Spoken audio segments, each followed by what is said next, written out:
Hi, hello, welcome to Devon Monk's Works and Worlds. This is Monday Monk something. I don't remember which one it is. 30 something? I'll put it in the description down below. Anyway, thanks for joining me here today. I do this every Monday. I talk about how writing is going, how knitting is going, and how just general things in the monk world are going. And oh, if you don't know who I am, I write mostly novels. I write fantasy, usually urban fantasy, and you can find my works online or hopefully in some of your local bookstores. And if you can't find it in your local bookstores, you can request it.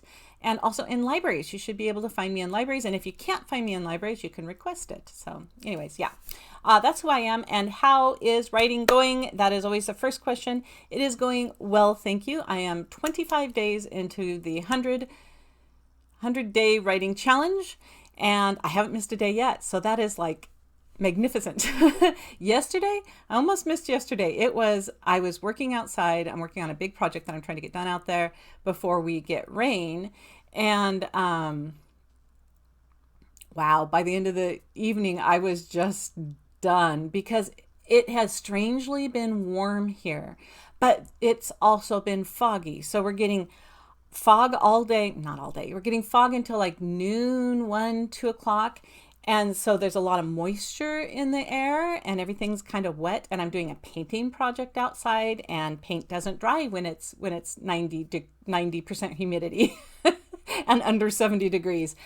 But then after the fog clears, it's getting really warm. So it's going into the high 70s and the 80s Fahrenheit, but only for a couple of hours. And then it gets cool again at night. So painting outside, I've got like, I don't, probably really maybe 4 hours, but some days it's only like 2 hours between fog clearing off and it's starting to cool off enough that it starts getting dewy. I love that word, dewy. Anyway, so painting has been a bit of a challenge, and I know we're going to get rain one of these days, and so I'm kind of trying to race to get this done outside before the weather really switches over. That being said, I would like some rain. I would like some rain.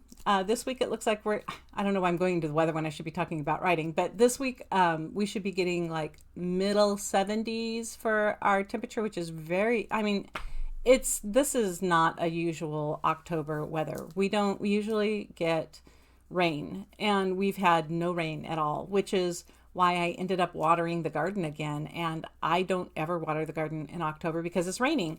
But our carrots were wilted, so it was time to get that watering going. I think that the fog is enough because it's so moist out there, but no, they needed some actual watering. Okay, so now I've really sort of gone down a couple of different couple of different lanes all at once. But writing, yes, it is going well. I am making good progress on Wayward Sky. I am tumbling toward the end. I don't know how quickly I'll get it done. This first draft within the next couple of weeks, I would say at the longest, fingers crossed. So that's coming along, and that is still going to come out before the end of the year. I'm getting it done as quickly as I can, so I'll let you know when it's available for pre-order if I do that, and if not, I'll let you know when it's out. And I hope you'll enjoy reading it when it comes out. I'll probably read some excerpts after I do the first draft, and then do a little cleanup, and then I'll read some excerpts, because otherwise we're going to get some stupid typos, which I've done before, read those out loud before, but I'd like to try to read something kind of clean, so without errors. That's what I mean by clean. Okay, so writing is going well. How is knitting going? Remember how last week I said, rookie mistake, I twisted the stitches, I was trying to make a hat, but I did it in a figure 8, and you can't put a figure 8 on your head, and blah, blah, blah. Totally not going to do that again. La, la, la, la, la. Did it again. Absolutely screwed up. I got the whole brim knit. So this was even further into the project than the last time. And I was doing color work. I was doing all the cute little designs and stuff. And this brim is interesting in that you knit it in a round, but you knit it wide, and then you fold it in half to make a double brim at the bottom of the hat. And when I was folding it so that I could make that brim a double brim, so you kind of stitch it together with the knit stitches, I realized that it was in a figure 8 again. So I had to rip the entire thing out again. And this is just like I said, sometimes I take 3 runs before I get a project right. And apparently this is following my pattern. So that's 2 tries. And now I have to try again and do it. This is where I start asking myself, do I really want to do this project? Is it worth doing it 3 times before it gets rolling? And I got to tell you, with knitting, it's the same as with writing, or really with most creative projects. You have to want it more than the challenges that show up in front of you, right? You have to want to see it done more than you are annoyed by or discouraged by the challenges. And writing is the same way. I have to want to tell this story more than the difficult days of writing, or the not knowing where the plot is going, or something not working out right. I have to want to finish it and see that full story more than any of the challenges in front of me. And that's my job. So I do that all the time. That doesn't mean that it is easy. There are many days when I just stop and think, maybe I don't want it more. maybe I just don't want it more. But some knitted projects I will actually not pick up again if I have failed several times with them. I just can't want it more than the challenges. But writing, I really lean into that and want to have a finished story and to succeed and see what it can become at the end. And you know, it's interesting with writing because a lot of times it feels very rough. It feels like, you know, is it going to turn into, just because I've written a book that I feel like might be good out of all the books I've written, doesn't mean that the one I'm writing right now I feel like is absolutely no doubt 100% guaranteed going to turn out good, whatever good is, because every novel is different. And so there's always that doubt of, is this going to be a complete spectacular failure? And you know, you don't know until you finish it. So I have to finish it. So anyway, yes. So knitting is not going as well as writing. Am I going to restart that hat? Yes, because I do want that hat. And I think I'm going to, instead of casting it onto cabled needles, which is 2 knitting needles with a cable between them, I'm going to cast it onto double pointed needles, which is, for me, I like to work on 4 or sometimes 3 double pointed needles. So it's a needle with a point on each end, and you can do the same kind of knitting on those as you can a cable needle. And you knitters out there, you know, there's challenges between both of them. But I think with the double pointed needles, somehow maybe I'll be able to cast it on without twisting the stitches. I don't know why that's been a challenge, but it has, and I'm going to overcome it. There. Okay. Last thing that I usually talk about is Monk World. What's going on in Monk World? Well, the season is changing. It is October and it feels crisp out there, which is nice in the morning. It is warm and lovely in the afternoons. I'm walking around outside barefoot. Our dogwood tree is turning colors. The leaves are red and green, and it's beautiful. Our glory bower tree is blooming, which it usually blooms a lot earlier in the year, and I rack that up to, of course, global warming, and, you know, all the climate change and stuff. But also, we had a very rainy spring, and nothing even started blooming until almost June or July, and usually we get our blooming stuff in like April, May. So anyway, our trees coming in a little late, the glory bower, but it's beautiful too. I should probably take some pictures of that so you can see it. It's a pretty little tree. And yeah, our carrots are wilted, so those are watered. What else is going on? I said last time that I was going to try to make grape jelly, because we have a Concord grapevine, a very old Concord grapevine that it produces delicious grapes. And we don't always get through eating all of the Concord grapes. So I decided to try making jelly like my grandma used to make grape jelly out of them.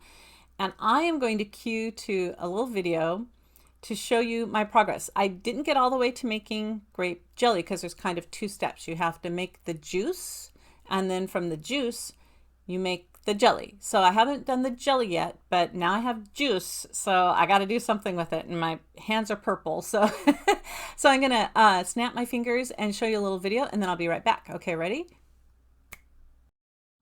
This is our grapevine that's 50 or 60 years old, and it's been in the backyard forever. Beautiful Concord grape. We had to move it to the front yard where there are no trees so it wouldn't eat the trees. And this is what I'm going to harvest the grapes from to make grape jelly. It takes 5 pounds of grapes for each batch of jelly that I'm going to do, and each batch will get me 7 cups of jelly, apparently. I'm doing a lower sugar recipe. Look at how pretty those grapes are. They are sweet and delicious, and we're just coming into autumn, so they are going to be amazing. Here's our first little bunch that I clipped. You can see how big it is in my hand, and they are juicy. Okay, so next is the full batch that I got. This is my first harvest, which came in at 7 pounds and 84 ounces. So a little more than I need, so I saved a few back for my second batch. And looky, ladybug! Had a few bugs in here. We do all organic, no spray, so we got a couple little ants. And I think I pulled out 6 tiny little spiders. They were like little green guys, and I took them all outside. There were probably a dozen ants in there, and that one little ladybug. So the grapes are ripe. A couple are a little bit redder than normal, but altogether, they turned out very, very sweet. Oh, look at the ladybug. I tried to get her in focus. It was kind of hard, but I put her outside too, and she flew off safe and happy. So next that we do, well, oops, ladybug fell. Oh, she fell down to the bottom of the bowl. I did get her out. Don't worry, she didn't get wet. So then I had to separate the grapes off of the stem, just to make sure that there's none of that extra stems in there because the stems are bitter. And so that gave me a chance to sort through if there were any yucky looking grapes or any shriveled grapes or anything like that, and just get all the juiciest down into the strainer. After that, I soaked them in water for a while to get anything off of the skins and rinsed them several times in cool water. That's why I'm putting them in this strainer, so I could rinse them in water. And then I put them back in the bowl and just filled it full of water to, again, keep them clean. I'm going to show you the inside of the grape. So the skin splits. Don't be disgusted by this. Inside is really, really sweet, and it's kind of like a jello, a gelatin type thing.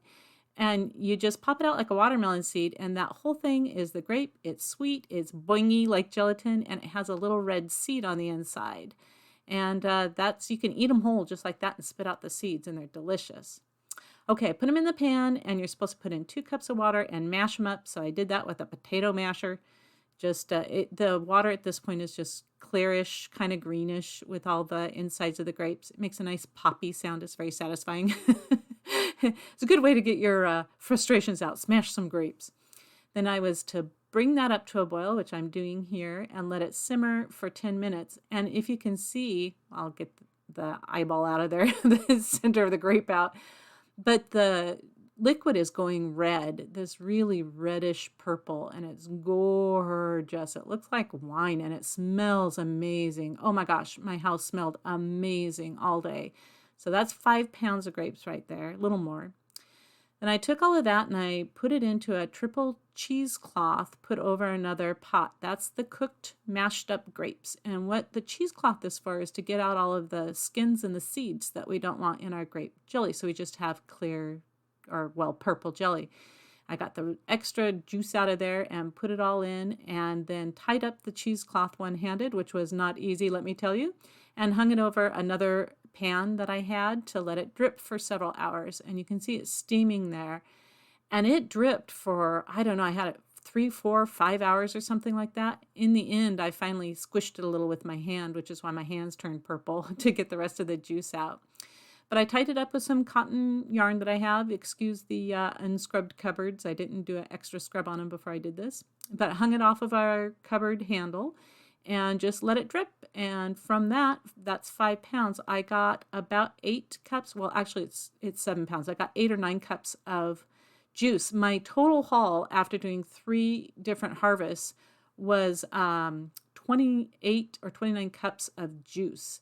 So now this is, can you clean your cheesecloths? Yes, hot water, baking soda, bicarbonate soda, I think some people call it. And then you take your stained cheesecloth, which is purple. Look at this, purple, purple, purple. And you put it in the soda. Watch what happens. blue. It turns blue. Isn't that amazing? Then I soaked it in that until it became almost white. Then I will wash it in hot soap and water and it will be clean and I can use my cheesecloth again. Okay, and that's it. That's as far as I've gotten on the jelly so far, and I hope to finish it off and show you my jars of jelly. I will probably do that, if not today, tomorrow. See if I can't get that going because I don't want to leave it in the refrigerator for too long. I don't know that it would ruin it, but I just want to get this rolling. So that's it. That's pretty much what's going on in Monk World.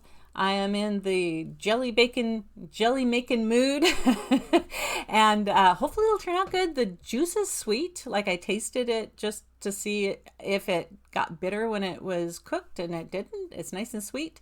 And yeah, hopefully I'll be able to show you jelly soon. But until next time, thank you so much for stopping by. I really appreciate you. If you have any questions for me about writing or knitting or jam making or anything, you can put them down below in the comments and I will definitely do my best to answer them. And until next time, happy reading and have a terrific week. Bye now.